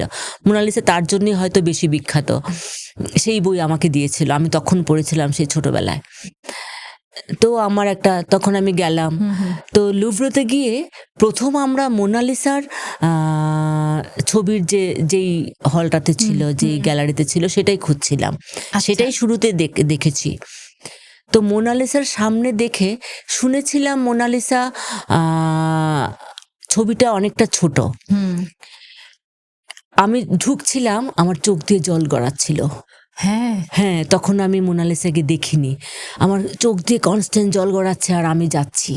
হ্যাঁ, তোমার জন্য তো ওটাই তীর্থক্ষেত্র, তীর্থক্ষেত্র, আমি মোনালিসাকে দেখব। তো আমরা এখন কি হয়েছে, সামনে গিয়ে ঘটনাটা যেটা ঘটলো, মোনালিসাকে দেখার জন্য অন্তত 1.5 ফুট না, প্রায় 2 ফুট দূরের থেকে দাঁড়াতে লাগে। কারণ কি, সে সামনে যেতে পারবে যারা শারীরিকভাবে অক্ষম, ওরাই যেতে পারবে, নর্মাল যারা ওরা যেতে পারবে না। কিন্তু এতটা দূর থেকে এত ছোট ছবি দেখাটা দেখে আমি, সেই খুশিটা আমার হারিয়ে গেল, সেই স্বাদটা মেটেনি। কিন্তু শুরুতে যে এক্সাইটমেন্টটা ছিল সেটা যেন বেশি রোমাঞ্চকর ছিল আর যতদিন দেখে ফেললাম সেই ব্যাপারটা, সেই আমার যে সেই রোমাঞ্চকর যে মানসিকতাটা, সেটা একটু হারিয়ে ফেলেছি। তার চাইতে বেশি আমি খুশি হয়েছি আমি ভ্যান গগের কাজ দেখে।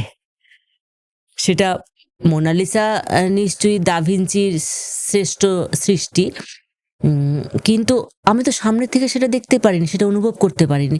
ছোট্ট ছবি, এইটুকুনি ছবি, এতটা দূর থেকে, তার থেকে ফটোগ্রাফিতে অনেক বেশি ভালো দেখতে হয়তো, সেটাই অনেক ডিটেলে দেখতে পাও, আমি বললাম না, আমার চোখ দিয়ে জল গড়াচ্ছিল, আমি ঢুকছিলাম, আমি মোনালিসাকে দেখবো, সে সামনে থেকে দেখে সেটার সে আনন্দটা। আর এতটা ভিড় ছিল না, আর আমাদের মতো তো ছবি দেখানো ওখানে লোকেরা লুভ্রতে বা আদার্স মিউজিয়ামগুলিতে আসে, প্রচুর লোক দেখবে, হাঁটতে পারে না, হুইল চেয়ারে করে ছবি দেখতে আসে।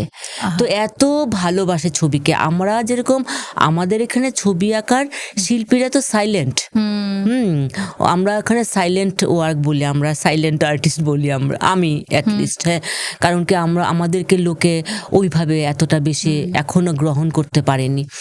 তো যতটা তোমার রিচ, যেটা তুমি একটু আগে বললে, গান বা নাচ যত রিচ, আমরা এতটা বেশি লাউড না, আমরা তো সাইলেন্টলি থাকি।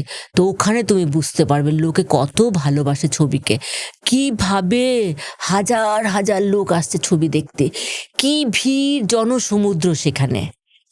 তো সেই ফিল করাটা হয়তো হয়নি, কিন্তু ওটা দেখে ভালো লেগেছে, লোক ছবিকে এত ভালোবাসে। তো তুমি প্যারিসের মানুষের যে আর্টের প্রতি, মানে চিত্রশিল্পের প্রতি এত ভালোবাসা, সেটা দেখে তোমার কেমন লেগেছিল?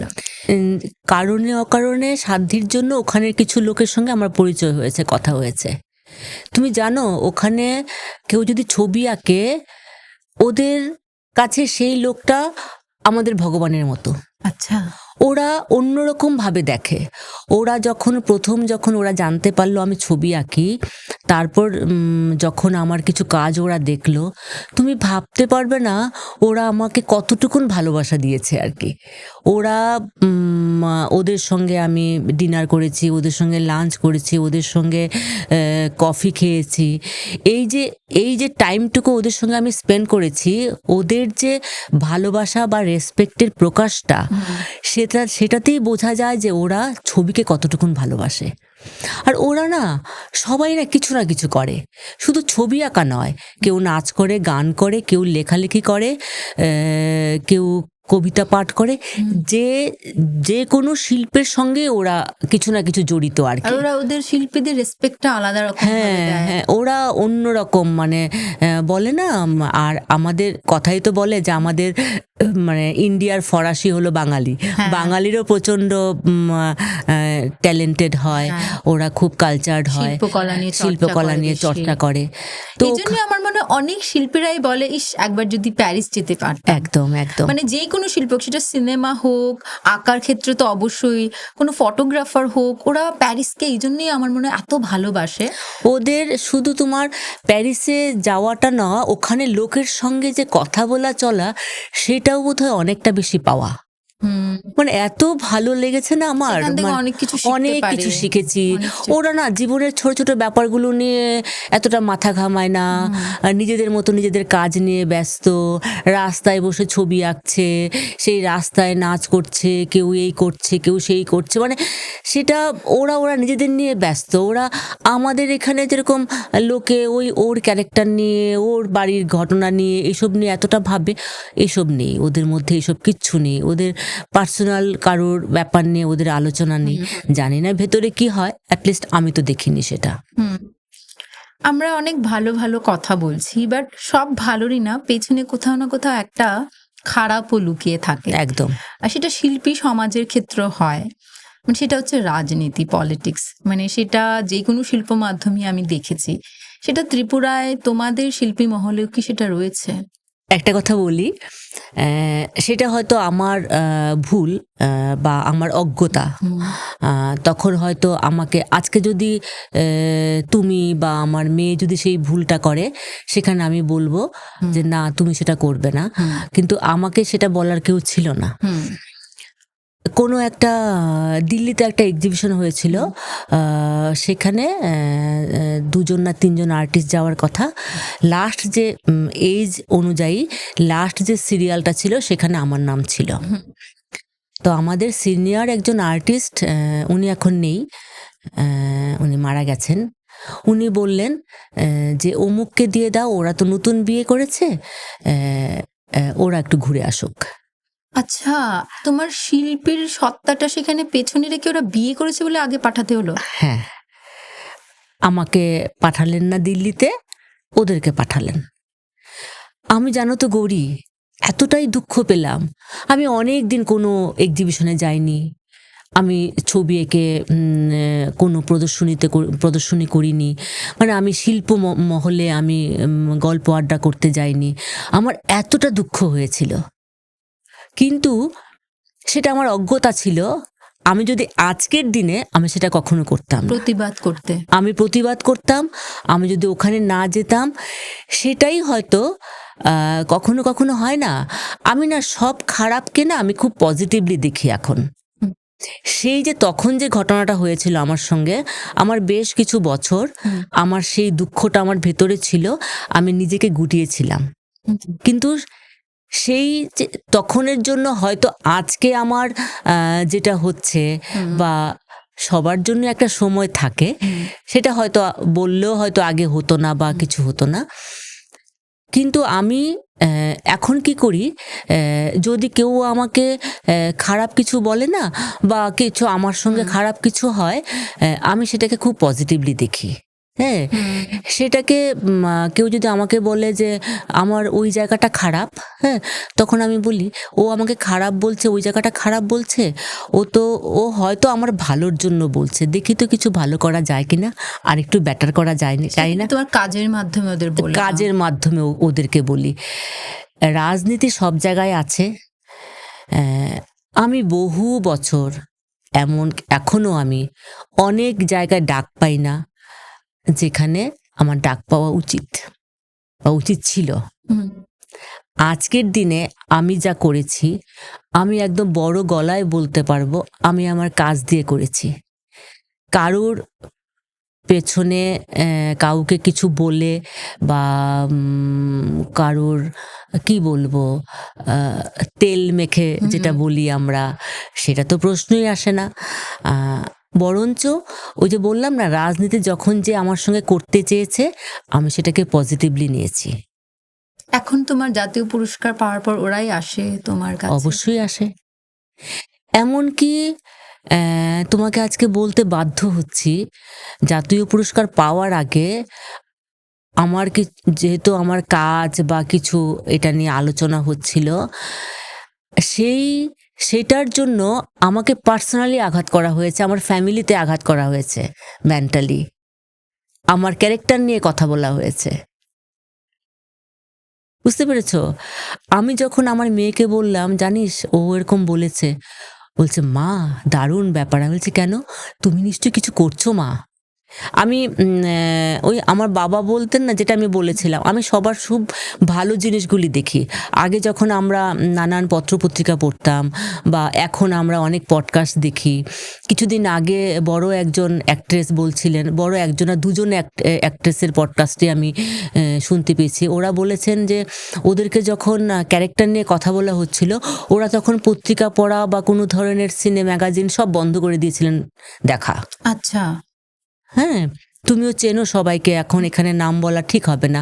ও বলছে না, আমরা তখন কি করেছি সেটাকে অ্যাভয়েড করার জন্য আমরা একদম ঘরে কোনো ম্যাগাজিন আনা বন্ধ, কোনো পত্রিকা আসা সব বন্ধ হয়ে গেছিল। আমরা সেইভাবে নিজেকে করেছি। কারণ কি দেখো,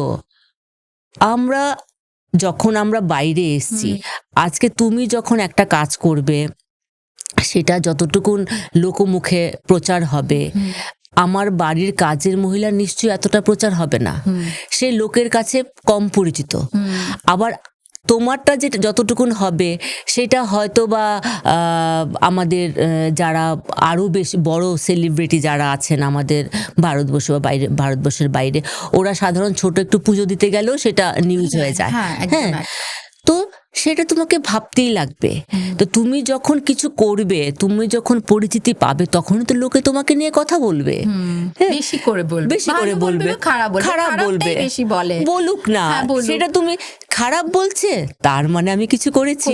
এটা কিন্তু সাধ্যি ভীষণ ভালো কথা বলেছিল। মানে একটা সময় ছিল মা বাবারা বাচ্চাদের মানে পথ দেখাতো, এখন বোধহয় সময়টা একটু পাল্টেছে, বাচ্চারাও মা বাবাদের ইন্সপায়ার করে। একদম। শেষে যেটা জানতে চাই, যে সাধ্যিকে নিয়ে এত কথা হলো, আমাদের আমিও যেহেতু বাইরে থাকি বাড়ি থেকে, আমাদের কিছু হলে আমরা না আমাদের মায়েদের বলি না, মনে হয় কিছু বললেই তো আমাদের দুঃখের কথা বলবে, বাড়ি চলে আয়। হ্যাঁ, তুমি তো সাধ্যিকে অনেক ছোটবেলা থেকে একা থাকতে পাঠিয়ে দিয়েছো, তোমাদের কাছে একজন মা হিসেবে সেটা কতটা মানসিকভাবে চ্যালেঞ্জিং? দেখো, আমি বরাবরই না, লোকে যা বলে বা ভাবে তার চেয়ে একটু অন্যরকম ভাবি, অন্যরকম বলি, অন্যরকম করি ছোটবেলা থেকে। তো আমার এবং ছোটবেলা থেকে শুধু এটা ভাবনা না, সব কিছুতেই এটা জামা পরবো সেটা সবার থেকে অন্যরকম। কলেজে জানে আমি এক সপ্তাহে কোনোদিন সেম ড্রেসটা আমি রিপিট করিনি, একটু অন্যরকম কিছু করতে ভালোবাসতাম। শিল্পকে ভালোবাসি, সেই সূত্রে আমার মেয়ের মধ্যেও একটা শিল্প এসছে। ও পড়াশোনায় ভালো, সেটা জানো। আমাকে এমনও শুনতে হয়েছে, যার বাড়িতে মাধ্যমিকের গণ্ডি পেরোয়নি, সেই মা আমাকে বলেছে এখন একটু পড়াশোনাতে মনটা দাও, নাচটাজ বন্ধ করে। কিন্তু আমি সেগুলো ভাবিনি। ও যখন ডিসাইড করেছে যে ও এইসব নাচটা নিয়ে এগুবে, তখন আমার একটুকু আমি ভাবিনি যে ও তো অনায়াসে ডাক্তার, ইঞ্জিনিয়ার, সবাই যেটা ভাবে সেটা হতে পারতো। তো সেই জায়গায় দাঁড়িয়ে আমাকে কিছুদিন আগেও, 10 বছর হয়ে গেছে, কিছুদিন আগেও কোনো একজন আমাদের শিল্পীদের মধ্যে আমার খুব ক্লোজ, সে আমাকে বলেছে যে মুম্বাই ইন্ডাস্ট্রিতে তো ভালো না, ওখানে নানান ধরনের আড্ডা হয়, পার্টি হয়, ওই ইন্ডাস্ট্রিটা ভালো না। সেটা আমাকে শুনিয়ে বলেছে পরিষ্কার, আমি বুঝতে পেরেছি। তখন আমি বলেছি কেন গো, কে আছে তোমার ওই ইন্ডাস্ট্রিতে অ্যাক্টিং করে বা ইন্ডাস্ট্রিতে আছে? বলছে না। আমি বলছি কোনো রিলেটিভস আছে? বলছে না, শুনি পত্রপত্রিকায়।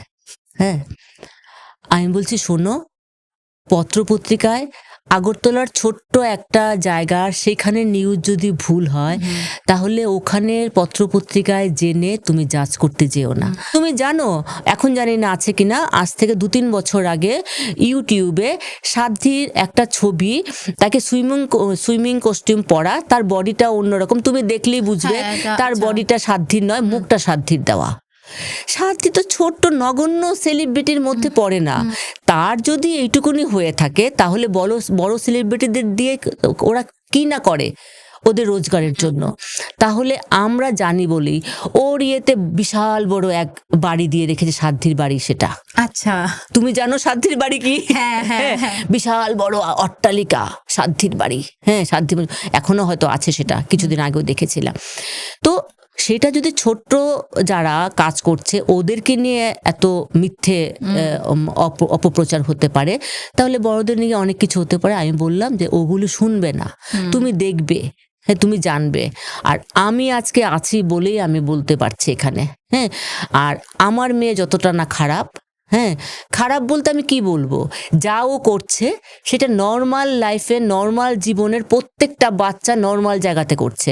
সেটা মুম্বাইতে যেটা করছে সেটা সেই বাচ্চারা আগরতলাতে তাই করে।